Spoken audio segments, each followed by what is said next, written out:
welcome to another episode of the Preparedness Podcast. My name is Rob Hannes, and I'm the host for the show.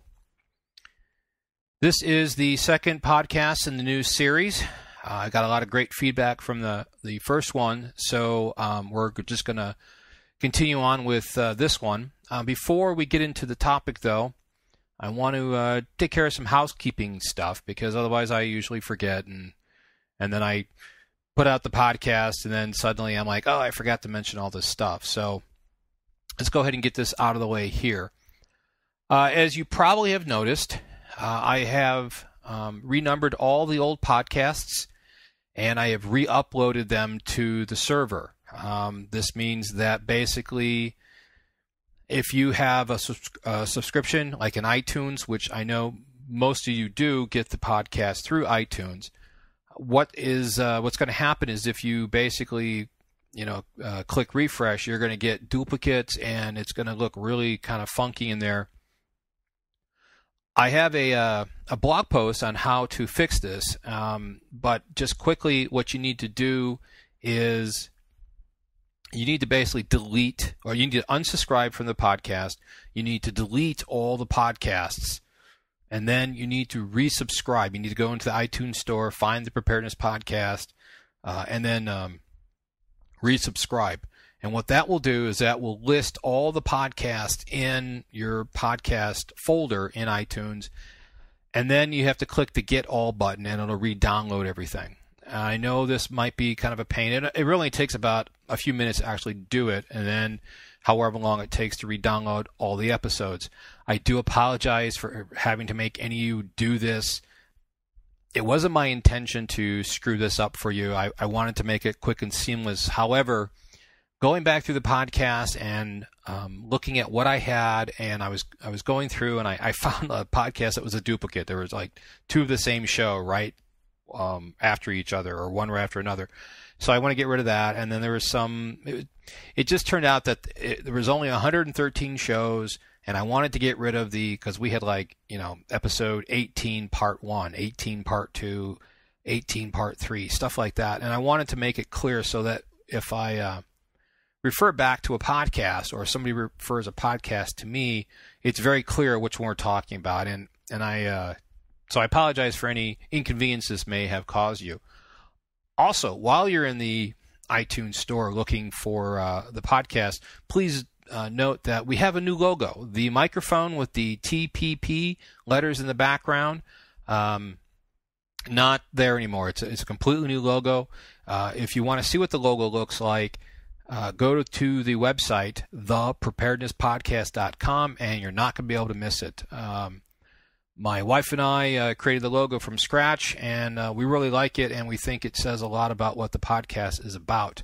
But that microphone is gone, so you won't find that except for maybe some old websites that still have it archived, none of which I have anything to do with, though. So check out the new logo, look for the new logo in iTunes, and you'll find us. Another new development that we're excited about here is that we have just released the newsletter, which is kind of a misnomer because it's actually not just one newsletter. It's actually two parts. One part is the weekly tips, and they will be coming out every week. And then the next part of this is actually a newsletter. We started the tips either yesterday or a couple days ago. So if you go to the website and sign up for the newsletter, you're going to start getting those tips right away. Soon, and I don't know when, and I don't know exactly what it will contain, but we will be pushing out also a weekly newsletter. I know that in these, all this information that's out there, people don't have time to go to each and every website to find out what's new. I'm thinking it will be something along the lines of a summary of the blog posts. I'm going to try to make a lot more posts on the blog as far as what's happening in the news and how it relates to prep and stuff like that. So I'm thinking that it will be along those lines, as well as any sort of information about the podcast and the site and stuff like that. So go ahead and go to the website and sign up for that. You'll find that on the upper right-hand portion of the in the sidebar there, you'll see it says sign up for the Preparedness Podcast newsletter. Can't miss it. And while you're on the website, if you could do me a favor, I would appreciate if you took the listener survey.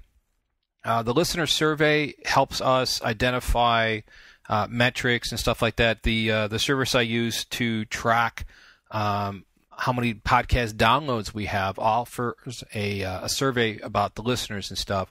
And if you could take that, I would appreciate it, because it lets me know more about what is going on with the listeners and who they are and stuff like that. You'll find that just below where you were for the newsletter. It says, listener survey. And the last couple things I want to mention right now is to follow us on Twitter and Facebook. Yes, we finally got with it and joined the rest of the 21st century. I find that I'm putting out, when I look at news stories and I think, they might be mildly interesting to people, who are trying to be prepared and stuff, as far as potential economic stress or strife or things that might affect us or things we need to be concerned about. I will go ahead and tweet that news article about, but I may not always comment that on that very article on the blog. So it's interesting. It's probably something we should be aware of, but it's not important enough to warrant its own blog post. So if you subscribe to or follow me on Twitter and probably Facebook as well, but it'd be great if you guys could like me on there. So Twitter, we are just Prepcast, Prepcast. And on Facebook, we're just Preparedness Podcast.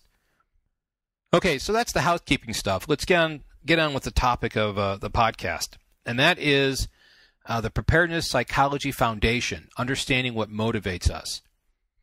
In this podcast, we're going to explore the rationale of why we prepare, and we're going to look at what drives humans and how this affects our preparedness. Now, when I was in college, I was well into my preparedness career, so to speak, and I was always interested in kind of what motivates me to be prepared. Why am I driven to prepare? And I think it was either psychology or a sociology class, but the teacher started talking about Maslow's hierarchy of needs. Maslow was a psychologist from the 40s or 30s and 40s. His name was Abraham Maslow.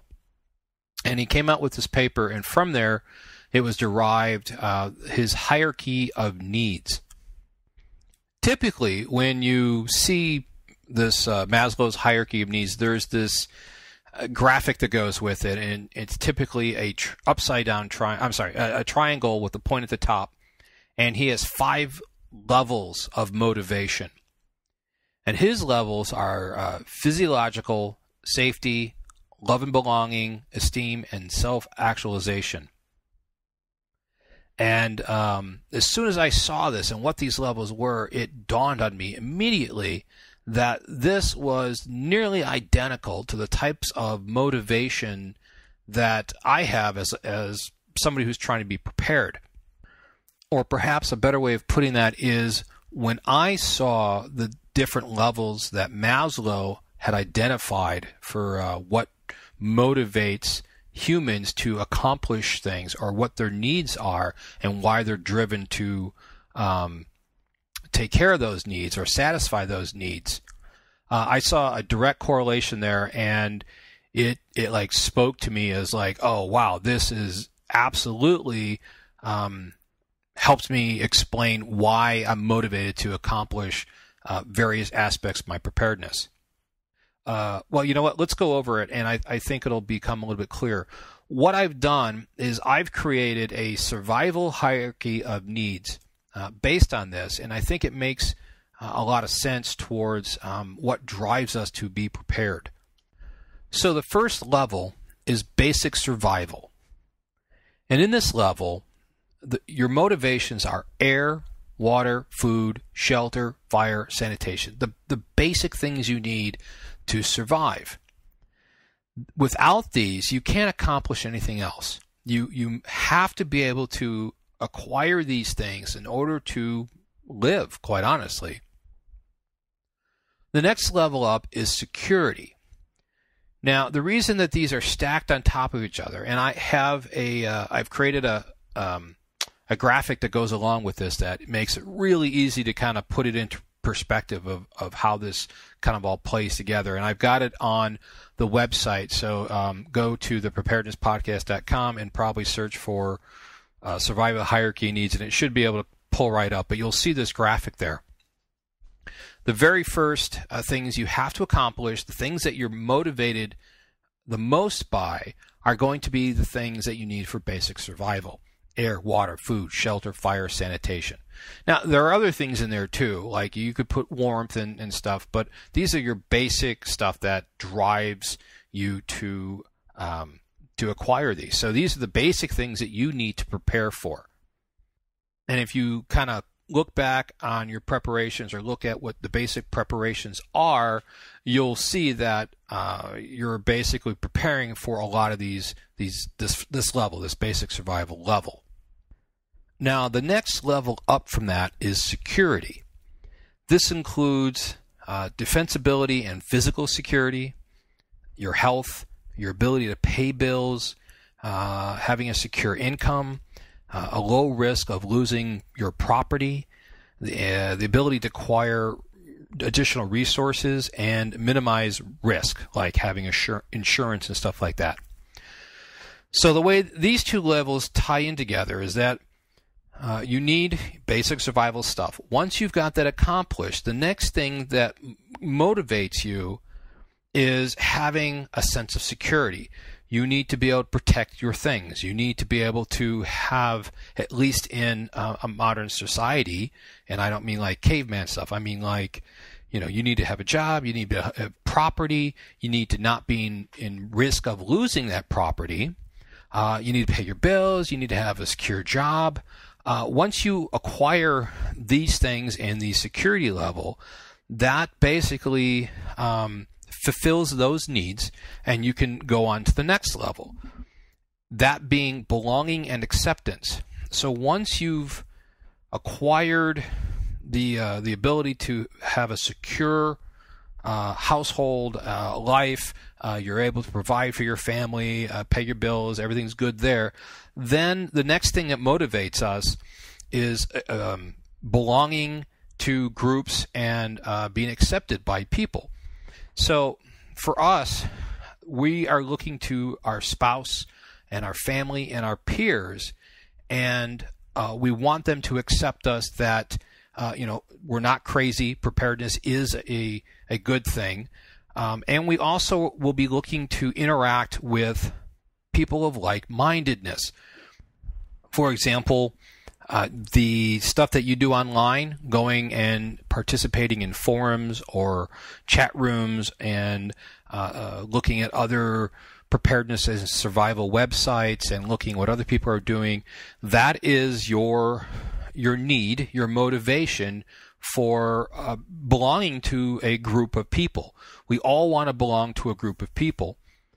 We don't want to be mocked and made fun of and, being told that we're stupid and what we believe in is just silly. Nobody wants that. So we look for this acceptance and the ability to belong to a group. Sometimes we have stress in this area. I know a lot of preppers have issues with their spouses not being or not wanting to be have any sort of involvement in being prepared, and this does cause stress. But if you can work through that and get through it and alleviate that stress, and as well as the rest of your family and your peers, your friends and stuff, they need to have at least a minimal acceptance of this is who you are and this is what you do. Additionally, going on and forming a MAG, which is a mutual assistance group, or a team, which is the next level above a MAG.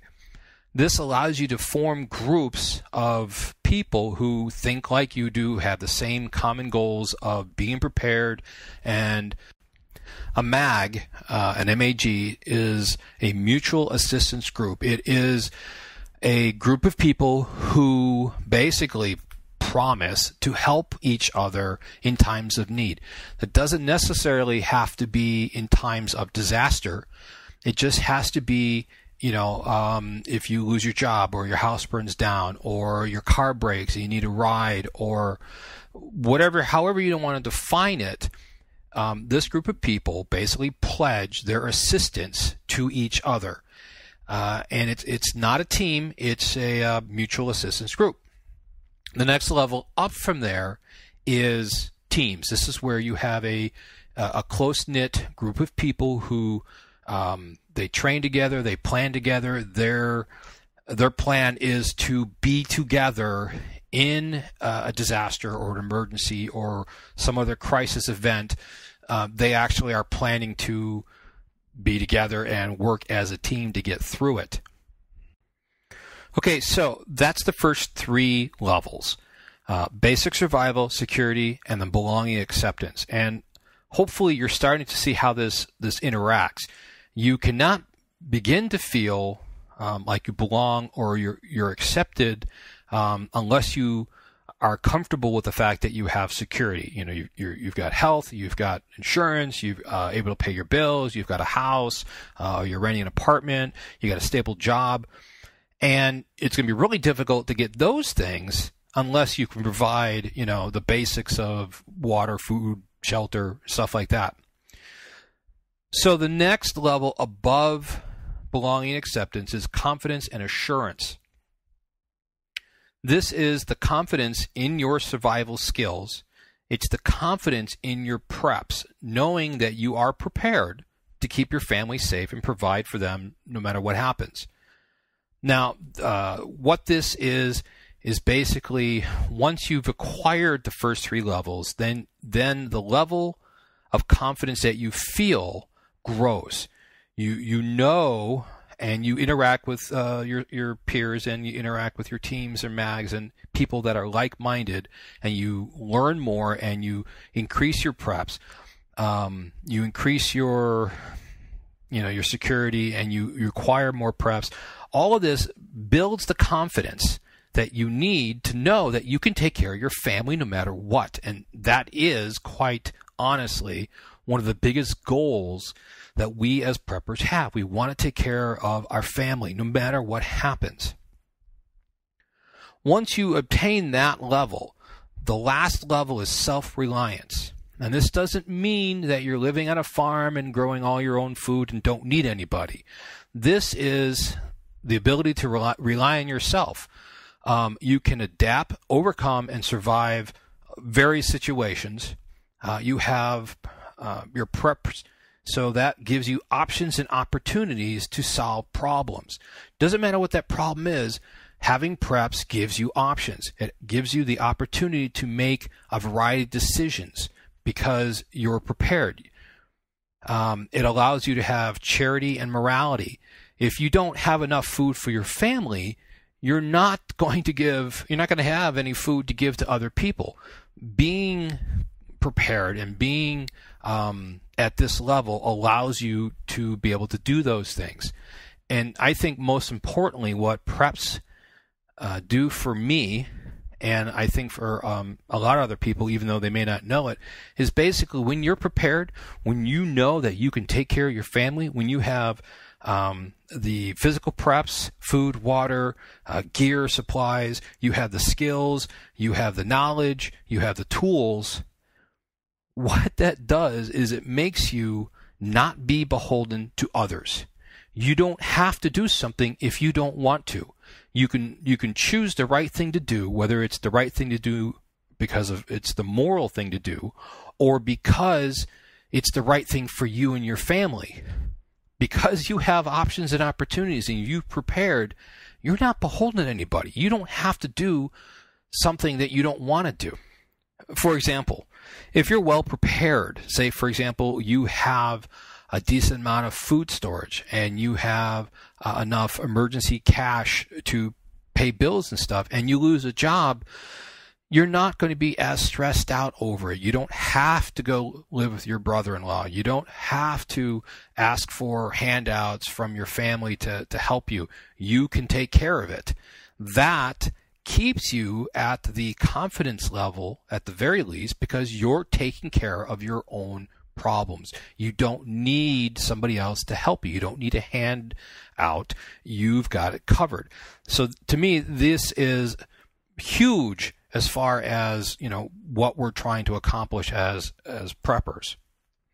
So to sum up, when you have accomplished all the needs in the survival hierarchy of needs, it gives you the freedom and the opportunity and options to consider a variety of solutions for whatever problem comes up. So that was the first foundation of preparedness I wanted to cover today. I've got a couple more things I want to go over, but before we do, I want to get to our sponsor.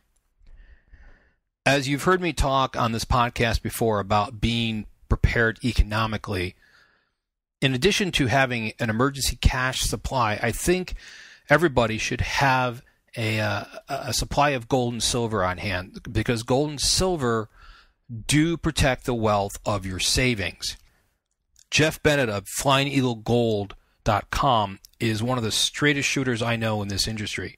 Jeff's knowledge of gold and silver is phenomenal. Every time he and I get into a discussion about the history of gold and why it's valuable, why it has always been valuable, and why it will always be valuable, I'm always impressed at how much he knows. And our conversations, he and I, has really helped me understand why it is very important to own gold and silver. So if this is something that you're looking at including into your preparation plan, I do highly suggest that you give Jeff a call.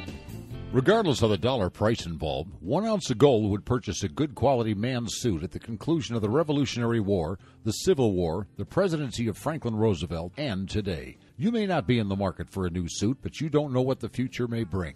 And gold is the one financial constant the world has ever known. It can always provide you with your basic needs. Whether you're looking for junk silver, old silver dollar rolls, gold bullion, or fractional tradable gold pieces, Kettle Moraine is your full-service representative with over 50 years of knowledge and personal experience. Visit FlyingEagleGold.com or call us at 623-327-1778 today for competitive prices on all your gold or silver needs. If you're looking for real financial insurance, call Kettle Moraine today at 623-327-1778. That's Kettle Moraine, 623-327-1778. One of the best ways you can support the podcast is by supporting our advertisers. So if you're looking to increase or start this part of your preparedness plan, go to FlyingEagleGold.com or give Jeff a call and let him know you heard about him on the Preparedness Podcast. Before we went to the sponsor, we were talking about the survival hierarchy of needs, which is one of the preparation foundations that I wanted to talk about today. The other part I wanted to talk about is the 4 phases of emergency management. Now, the reason I want to talk about this today is because, like last week's show, where I'm covering the home escape bag, and I wanted to make sure that, hey, look, there are a lot of common everyday things that we need to take care of in order to be truly prepared. Like, for example, you should have good insurance, home insurance, health insurance, car insurance. Without it, you're really not prepared, regardless of how much food and water you have stored up. So, coming into this new series of podcasts, I wanted to make sure we laid down a really good foundation of how we can prepare, how we can make our preparedness plan, how we should go about it, what are the fundamentals to make sure we have a good preparedness plan, and stuff like that. So, this is one of them. The 4 phases of emergency management are something that you can go through on a regular basis to make sure you're covering 4 important areas of being prepared in your preparedness plan. Now, emergency management used to be called civil defense. Then they called it emergency management, and then they keep changing like every few years. I can't even keep up with all the terms. However, the basic principles are the same, and those are mitigation, preparedness, response, and recovery. Now notice, preparedness is one of the phases, and it's the phase that we spend a lot of time on. I think, though, that a lot of what we try to accomplish falls in other areas here, but I wanted to make sure we understand, because these 4 areas have very distinct aspects about them, and your preparedness plan should include these. So the first one is mitigation. Mitigation is what you do before an emergency occurs. The actions are either designed to prevent an event from happening, or if you can't prevent it, then minimize whatever damage or effect the event would have. This includes anything you can do to minimize the damaging effects of the disaster or the event or the crisis. For example, strapping down your water heaters, anchoring your bookshelves to walls, buying the appropriate insurance. These are all examples of mitigation. The next phase is preparedness. This also takes place before the emergency occurs. This provides gear and supplies that will help you get through the event, and it also includes planning and actions that you take to save lives or help in rescue operations. For example, stocking up on food, water, and other supplies, making fire escape plans, making evacuation plans. These are all examples of preparedness. Also, ensuring that you have like smoke detectors and fire alarms is a preparedness step as opposed to mitigation. Mitigation is something that you do that minimizes the impact, whereas preparation is designed to either save lives or help with the rescue effort. So, for example, placing first aid kits and fire extinguishers around their house or office is a preparedness step. So again, the first 2 phases are mitigation and preparedness. Both of these are designed to either minimize the impact, minimize the damage that may occur, or save lives or help with the rescue effort. Both of these are before something happens. The next phase is response. This takes place during the emergency. Immediate action is needed in order to save lives and prevent further damage. Prevent further damage also means preventing further injuries. So if a bookcase is falling on somebody, your response is going to remove that bookcase and take it off of them. The response puts your preparedness plan into action. Once the earthquake starts, once you get the hurricane warning, once you have the tornado warning, whatever it is, your plan goes into action. Now, for some things, it's seek shelter. Tornadoes, hurricanes, earthquakes, you're going to want to seek someplace safe until the violence is over with, and then you can continue with your plan to stop any more damage from happening, save lives, stuff like that. The final phase is recovery, which takes place after the emergency is over, of course, and the goal is to basically get back to normal as soon as possible. This phase varies depending on the severity of the event or emergency. If it's a car accident, we need to make sure that people are getting medical attention, and if it's not too bad, then you're going to call your insurance company, or perhaps you're going to be taken to the hospital and receive medical attention there. If it's a tornado that destroyed your fence but left your house, then you're going to do some repairs. If it's like the tornado that happened in Joplin, the recovery period is going to be much, much longer, and that's where having good mitigation and preparedness and response tactics, knowing what you're supposed to do and doing whatever you can to mitigate and prepare for the event really come into play. Unfortunately, something as big as Joplin, where it wipes out just about the entire city, can be difficult to prepare for. But sometimes it's knowing what to do so that you're not caught in the open when the tornado comes. That's also part of mitigation, preparedness, and response. Knowing what to do, when to do it, and being able to do it when you need to. Okay, so these 4 phases of emergency management I feel are important to keep in mind, because a lot of times you're trying to get prepared as we call it.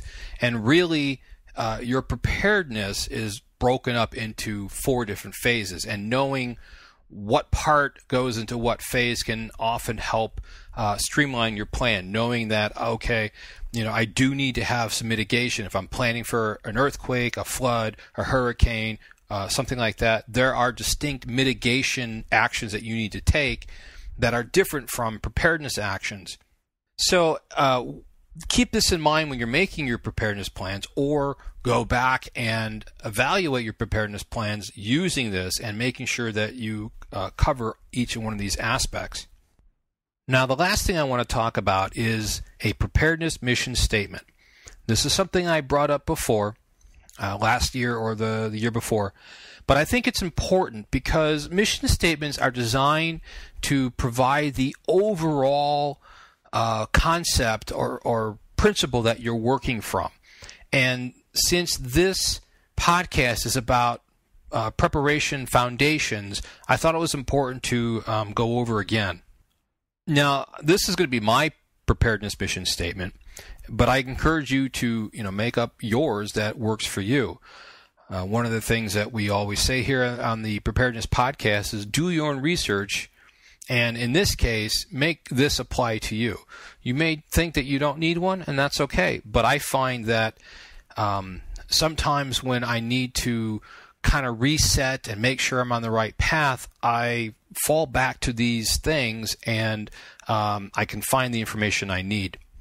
So my preparedness mission statement is this: so that my family and I will safely survive, I will be prepared for every event. I will be fit, stay fit in both mind and body. I will continually increase my knowledge. I will have contingency plans so that I'm not surprised when my primary plan fails.